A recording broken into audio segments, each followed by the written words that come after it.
दोस्तों, कहानियां अक्सर वहां खत्म हो जाती हैं जहां हीरो हार जाता है, लेकिन असल कहानी तो वहां से शुरू होती है जहां वो अपनी हार को स्वीकार करता है।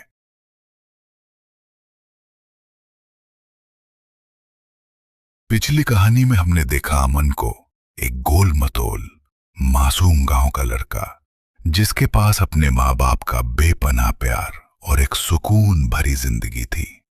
लेकिन बड़े शहर की चकाचौंध और अमीर बनने के सपनों ने उसे अंधा कर दिया।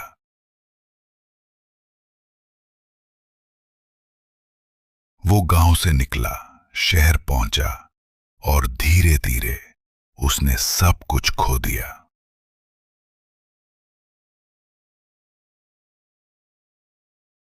वो क्यूट सा अमन अब एक पतला, बेहाल और अकेला इंसान बन चुका था। उसके नए स्टैंडर्ड वाले दोस्तों ने मुश्किल वक्त में मुंह फेर लिया, उसकी नौकरी चली गई और वो कर्जे में डूब गया। मेट्रो में बैठे बैठे जब उसने अपने गुजरे हुए कल को देखा, तो उसे एहसास हुआ कि बड़ा बनने की चाह में वो कितना अकेला हो गया है। उसने अपने माँ बाप के निस्वार्थ प्रेम को ठुकराया था, उनके फोन तक काट दिए थे। लेकिन अफसोस, पश्चाताप तभी आता है जब सब कुछ हाथ से निकल चुका होता है।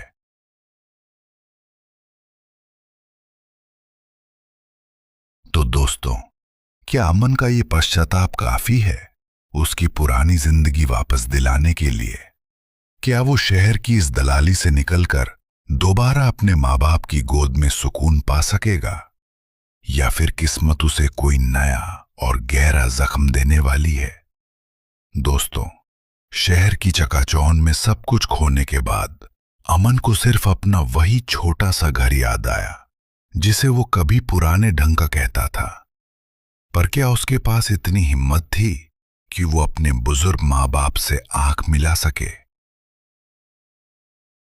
आए देखते हैं इस कहानी का अगला और अंतिम हिस्सा, जहां असली इम्तिहान अमन का नहीं बल्कि उसके माँ बाप के प्यार का है।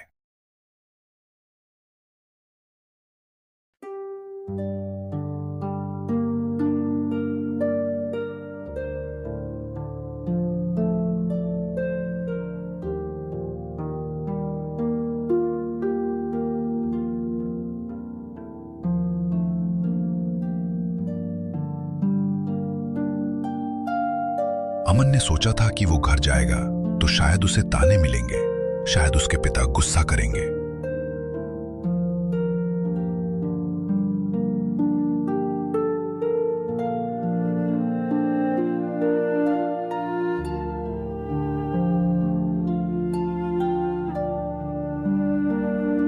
पर उसे क्या पता था कि माँ बाप की आंखें तो सिर्फ अपने उस बेटे को ढूंढ रही हैं, जिसे उन्होंने हंसते खेलते विदा किया था।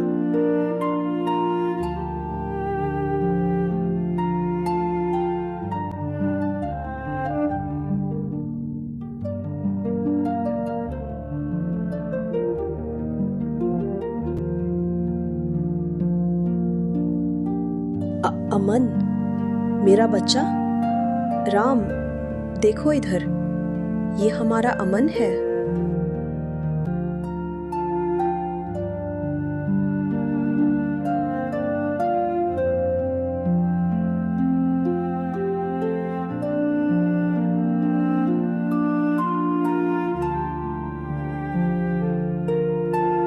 बेटा, ये तेरी क्या हालत हो गई है?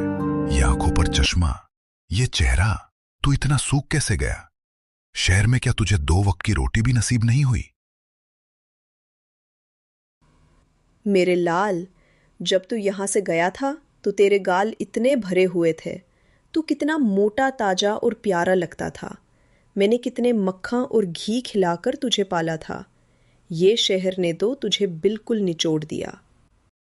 माँ, मैं... चुप कर, कुछ मत बोल। इतने महीने बीत गए, ना वीडियो कॉल की, ना अपनी सूरत दिखाई। क्या इसी दिन के लिए हमने तुझे दूर भेजा था? तू तो पहचान में ही नहीं आ रहा बेटा। तू खाता पीता नहीं था क्या? वहाँ तेरे लिए कोई मिट्टी का चूल्हा नहीं था, पर तेरे माँ बाप का दिल तो था। सावित्री, देख इसके हाथ कैसे कांप रहे हैं।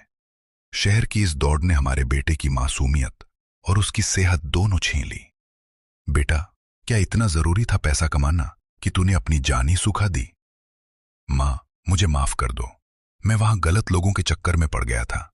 पैसा तो गया ही, मैंने अपनी शक्ल भी ऐसी बना ली कि आईने में खुद को देखने से डर लगता था। मैं आप लोगों से नजरें नहीं मिला पा रहा हूं।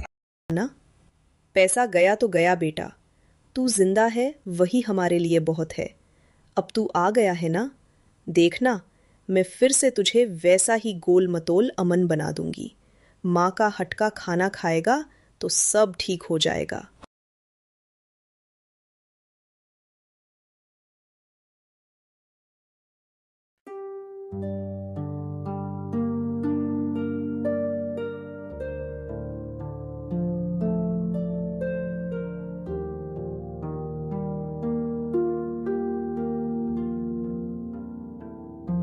अमन को लगा था कि गांव आकर सब खत्म हो गया है, लेकिन उसे ये नहीं पता था कि शहर में की गई उसकी गलतियों का कर्जा अभी भी उसके सर पर था।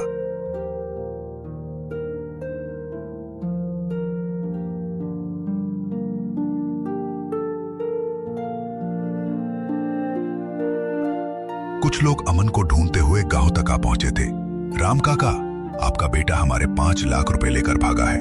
अगर कल तक पैसे नहीं मिले तो ये घर हमारा होगा।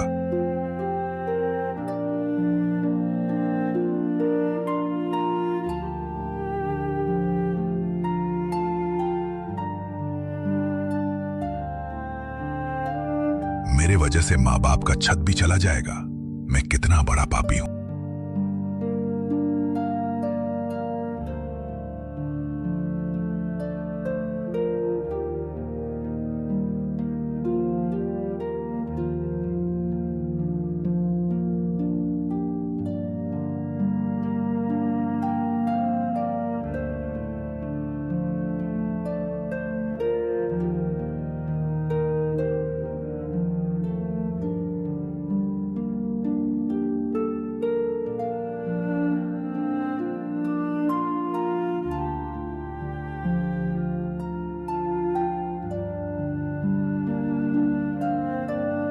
ये लो अमन, ये 5 लाख रुपए हैं। जाओ और अपना सारा कर्जा चुकाओ। आज से तू एक नई शुरुआत करेगा। पिताजी, इतने पैसे आपके पास कहां से आए? कहीं आपने? बेटा, तेरे पिता ने वो पुरानी खेती की जमीन बेच दी जो उन्होंने तेरे लिए बचा कर रखी थी कि तू शादी के बाद वहां अपना बंगलो बनाएगा। नहीं पिताजी, वो जमीन आपकी जान थी। आपने मेरे जैसे नालायक के लिए उसे बेच दिया। जमीन तो मिट्टी है अमन, पर तू मेरा खून है। अगर मेरा बच्चा ही मुसीबत में हो तो मैं उस मिट्टी का क्या करूंगा? बस एक वादा कर, अब कभी रास्ता नहीं भटकेगा।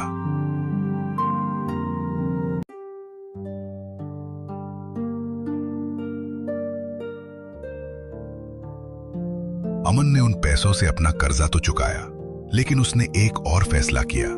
उसने ठान लिया कि वो अपने पिता की जमीन दोबारा खरीदेगा। उसने दिन रात मेहनत की और इस बार उसकी नीयत साफ थी। दोस्तों, अमन ने आज अपनी खोई हुई जमीन तो वापस पा ली, लेकिन उससे भी बड़ी चीज जो उसने कमाई वो था अपने माँ बाप का विश्वास और उनकी मुस्कान। हम अक्सर बड़े शहरों की चमक दमक में, नए दोस्तों की भीड़ में और पैसों की दौड़ में इतने अंधे हो जाते हैं कि हमें वो पुराने हाथ दिखाई नहीं देते जिन्होंने उंगली पकड़कर हमें चलना सिखाया था। हम उन्हें ओल्ड फैशन कहकर पीछे छोड़ देते हैं। पर याद रखिए, जब पूरी दुनिया आपके खिलाफ खड़ी हो जाती है, जब आपके कूल दोस्त फोन उठाना बंद कर देते हैं और जब किस्मत आपका साथ छोड़ देती है, तब सिर्फ 2 ही लोग होते हैं जो बिना किसी सवाल के आपके लिए अपनी पूरी जिंदगी की कमाई दांव पर लगा देते हैं। माँ बाप का प्यार कोई सौदा नहीं है। ये वो निस्वार्थ त्याग है जिसका कर्ज हम पूरी जिंदगी में कभी नहीं उतार सकते। पैसा आज है, कल नहीं होगा। शोहरत आज है, कल ढूंढली पड़ जाएगी। लेकिन माँ बाप की दुआएं आपके साथ हमेशा एक ढल बनकर रहेंगी। इसलिए आज ही अपने माँ बाप के पास जाइए, उनसे बातें कीजिए और उन्हें एहसास दिलाइए कि वो आपके लिए कितने खास हैं। क्योंकि नसीब वाले होते हैं वो जिनके सर पर उनके बुजुर्गों का साया होता है।